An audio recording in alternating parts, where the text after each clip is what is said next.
को जान भी देना होगा ना तो खुशी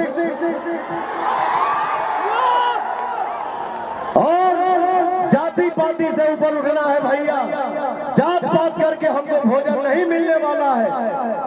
जिसको जातिवाद फैलाना है वो तो बोल के चला जाता है, उसको कुर्सी चाहिए, एसी रूम चाहिए। यहो ठिकाना नहीं है कि आपने आशीर्वाद दिया उसका ख्याल रखो। हमसे एक जन बोले, हमसे नहीं, मीडिया से एक जन बोले कि क्या करिएगा, हमको मंत्री बना दिया गया तो आप लोगों से लगाव रखना भूल गया। अगर जमीन से